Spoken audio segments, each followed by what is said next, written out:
বিসমিল্লাহির রহমানির রহিম। আমি একটা এনজিওতে ছিলাম। সেখানে ২৫ বছর চাকরি করার পর যখন রিটায়ার্ড হইলাম, তখন আমি চিন্তা ভাবনা করলাম যে কি করব? কি করলে আমি আমার পরবর্তী লাইফটাকে আমি কাটাইতে পারবো? বা পরবর্তী লাইফ কিভাবে আমার কাটবে? তো নানান চিন্তা ভাবনার পর আমি সিদ্ধান্ত নিলাম যে আমি মুরগি পালবো।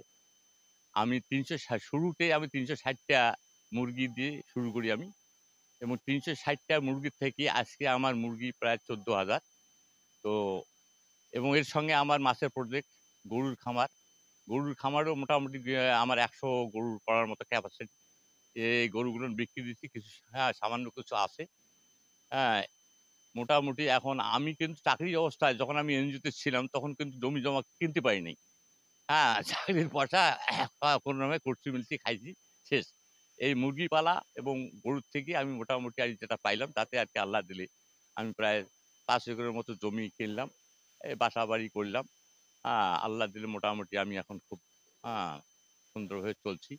তা আমি সবার কাছে আমি যেটা আ বলতে চাচ্ছি বা যেটা পরামর্শ আমার বা যেটা আমার বলার সেটা হলো কি আমরা অনেকেই কিন্তু চাকরির ধান্দায় বা চাকরির পেছনে ঘুরি। দেখা যায় চাকরির পিছনে ঘুরতে গিয়ে অনেকে আবার দেখি টাকা-পয়সা লাখ, লাখ টাকা অন্যের হাতে দিয়ে সে টাকাও পাই না, চাকরিও নাই। তো আমার পরামর্শ হইল যে আপনারা এই অহেতুক চাকরির পিছনে না ঘুরিয়া একটা চাকরি কত ২০, ২৫, ৩০,০০০ বা ৫০,০০০ হাইয়েস্ট মাস পাওয়া যাবে।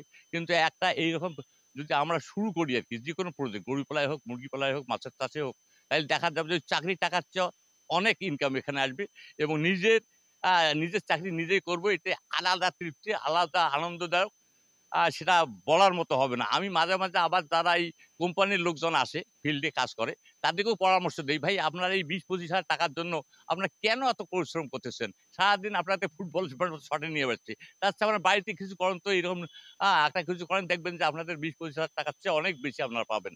তো যাই হোক, সবার প্রতি আমার যেটা কথা, সেটা হলো বলার আরকি, সেটা হলো যে আপনারা এই চাকরির ধান্দায় না ঘুরিয়া চাকরির আ জন্য অহেতুক এখানে ওখানে টাকা পয়সা না খরচ করিয়ে বা না দিয়ে আপনারা নিজেই ছোট থেকে শুরু করেন। যেকোনো যেটা আপনার জানা আছে, যেটা আপনার মনে করেন এটা আমি করতে পারবো বা যেটা করলে ওই এলাকার জন্য আপনার সমস্যা হবে না।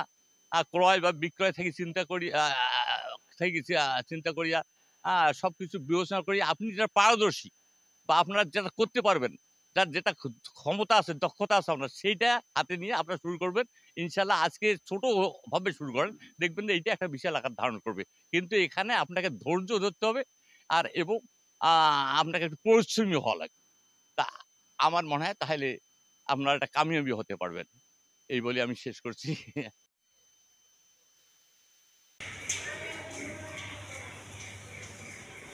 এটা ভিডিও করবো, ছাড়িয়ে দেবো একটা টিভির মধ্যে, টাকা দেবো।